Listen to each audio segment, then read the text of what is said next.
रना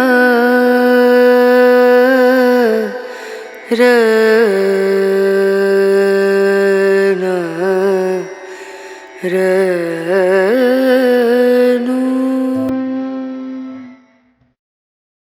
So what happens? If you are within his range, you will see everything he is just sucking into him.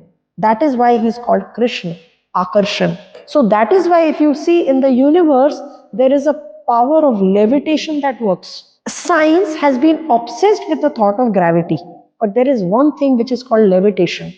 And if you see our entire spiritual science, it talks about levitation. That everything that is in the ground, it is rising up. We grow taller. We don't go beneath the ground, right? Our consciousness, it rises from lower to higher. So there is a force of levitation that is working as if something is there which is attracting everything towards itself, right? That is why we say God Uparwala. If you see the higher dimensions, when we think about the higher dimensions, it's, to the higher realms. That means everything is just rising up. So what is it rising up? Towards that infinite power, magnet, everything is slowly getting pulled, knowingly or unknowingly. That is Krishna. Krishna वह विराट चुंबक है जिसकी ओर सब कुछ स्वतः ही खिंचा चला जा रहा है। चाहते या ना चाहते हुए भी आप उनकी ओर आकर्षित हो रहे हैं। If you take a normal human being who doesn't know anything about scriptures, who's not into bhakti, who doesn't even rather believe in God, there is a question that sometimes comes to our mind that, okay, I have this house, I have this. Is there something which will give me more happiness, more pleasure? So every single person, even if he is not spiritual, is seeking more happiness, more pleasure, till he comes to a point when he realizes that happiness and pleasure will have pain with it. So he begins to seek ananda or bliss. जहाँ सुख है वहाँ दुख होगा ही। इसीलिए योगी और भक्त सुख और दुख दोनों को त्याग कर आनंद में स्थित हो जाता है।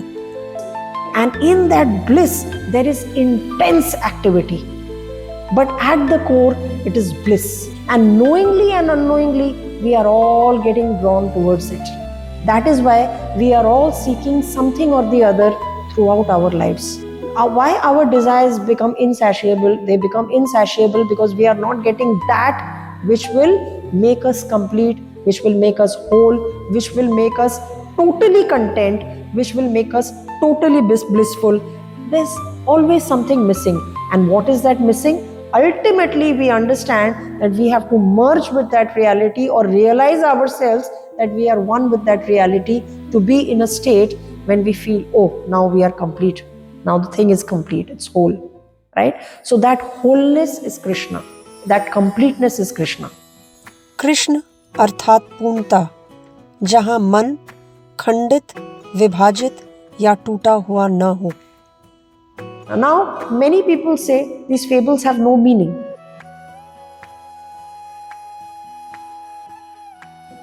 So I would like to tell a very interesting thing here. There was a very famous saint in Varanasi. His name was Swami Vishuddhananda.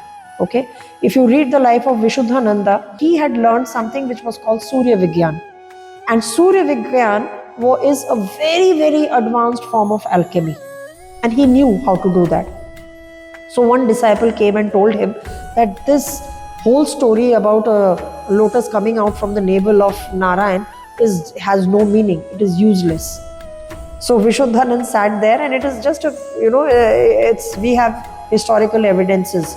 You can go through the book and read where he takes out actually a lotus from his navel and he shows it. Why people have so many doubts about anything which is spiritual, or when we talk about these scriptures, when we talk about these fables, sometimes it seems very laughable, isn't it? Is it possible? We are living in a world of science. All these things are possible.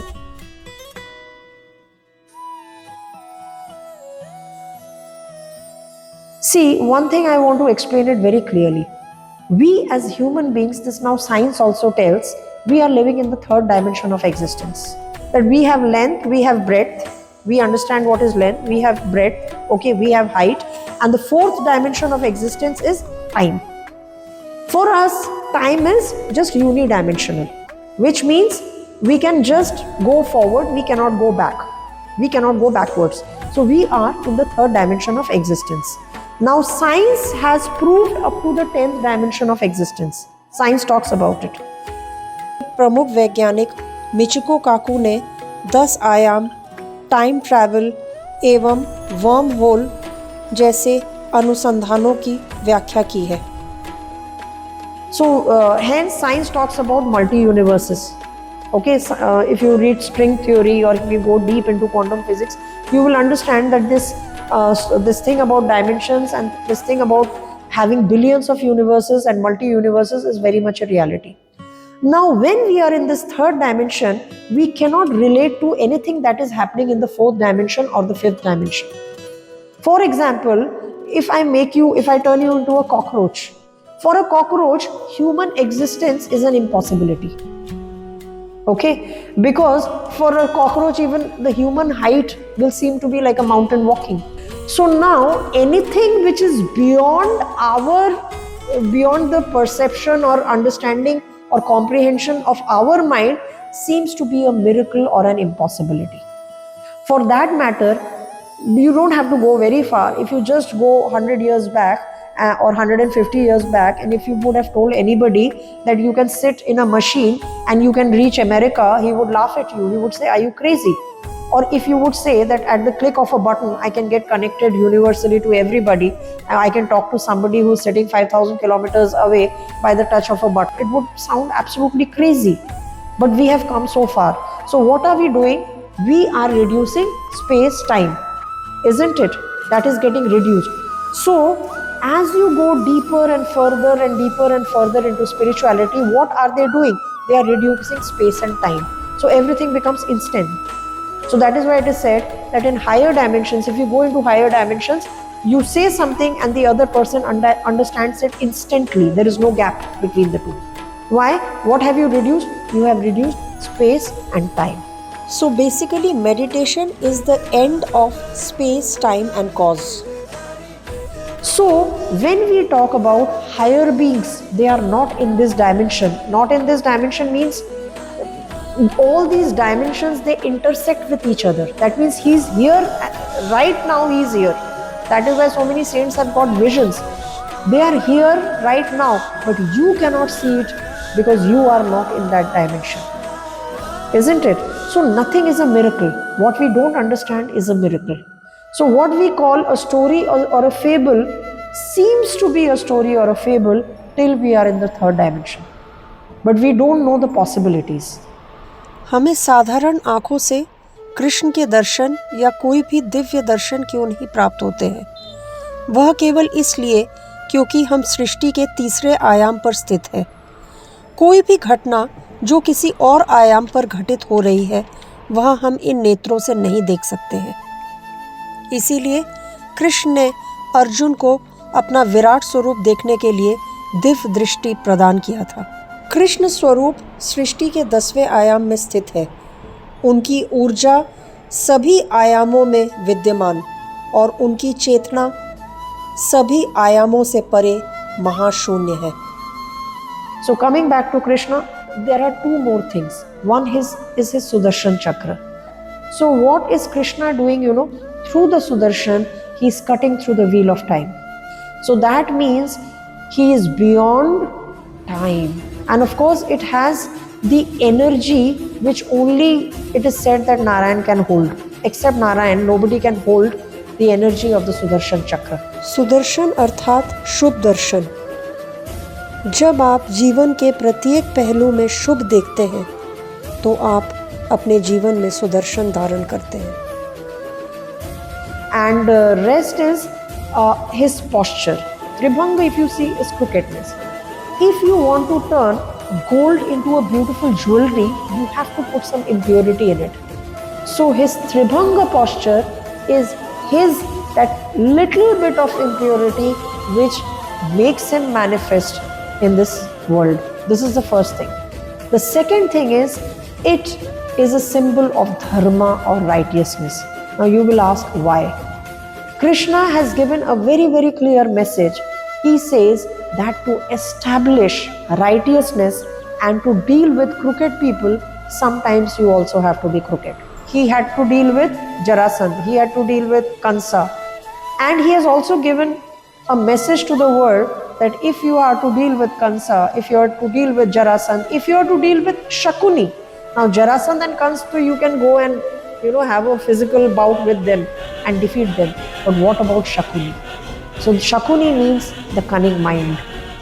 Krishna त्रिभंग मुद्रा में है, वक्र है, टेढ़े है, ये बताने के लिए कि कुटिल लोगों के लिए वे कुटिल है। शकुनी जैसे मन को सीधे रास्ते में लाने के लिए कुटिलता का मार्ग अपनाना कभी न कभी आवश्यक हो जाता है। Shakuni is a symbol of a crafty and cunning mind who only thinks about himself. मेरे बच्चे, रणभूमि में युद्ध आरंभ हो उससे पहले मनोभूमि में खेला जाता है। So in us also we have a little bit of Shakuni in all of us, and sometimes that becomes very active. So then how do you deal with it? How do you deal with the Shakuni in people? By being a little like him, a little crookedness like him. So Krishna told a very clear message to Shakuni, if you are crooked, then I am a master of crookedness. मामा श्री, उस वासुदेव कृष्ण से आपको इतना भय क्यों है? भय तो अनजान वस्तुओं से होता है मेरे बच्चे, और वासुदेव कृष्ण की शक्तियां तो मैं जानता हूँ। वो इतना बुद्धिमान और प्रपंची है कि तुम्हारी सारी सेना को बिखेर कर अकेला रणभूमि में खड़ा रह सकता।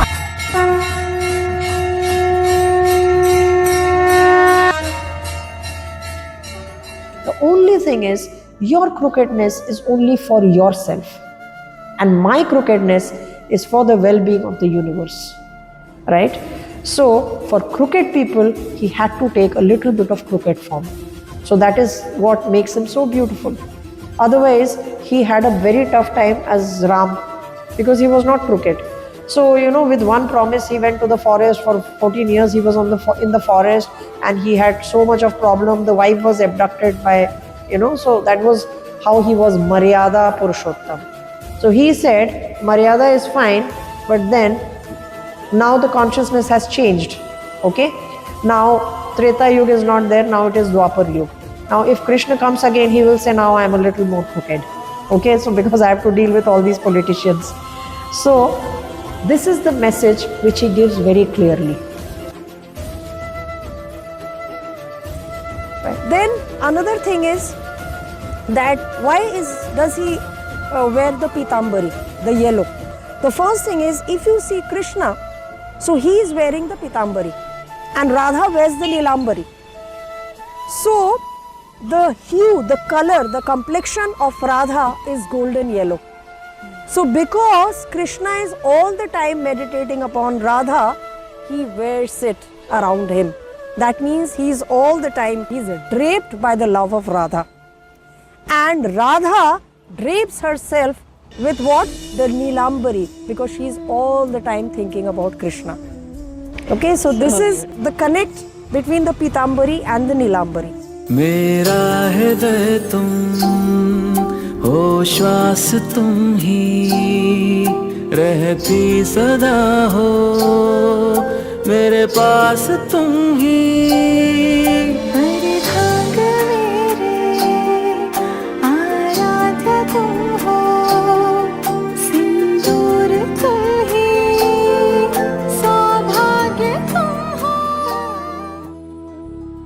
Krishna, if you only, just sit and contemplate on his form, contemplate on his life, contemplate on his words, it gives you a lot of insight.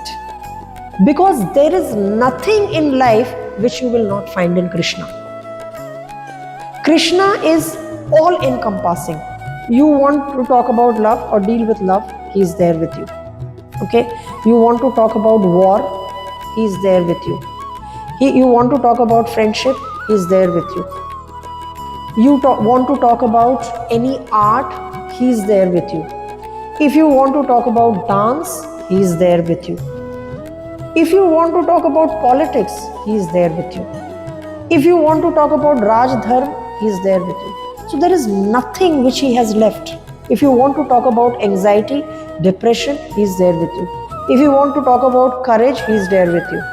Right? And if you want to touch the pinnacle of bhakti, the pinnacle of gyan, he is there with you. So basically, from Nirgun to Sagun, he encompasses everything. Right? But you just have to slowly and slowly unearth the layers. आप कृष्ण को मन या बुद्धि से नहीं जान सकते हैं, क्योंकि कृष्ण मन और बुद्धि से परे है। कृष्ण को जानने के लिए आपको कृष्ण के साथ एक होना पड़ेगा। इसी को पूर्ण समर्पण कहते हैं।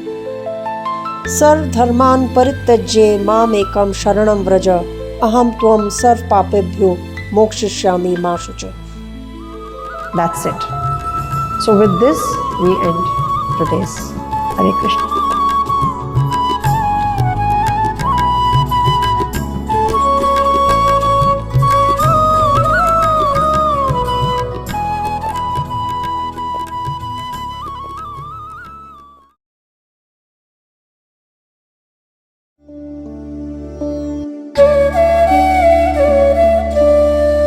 Kindly subscribe and share our videos.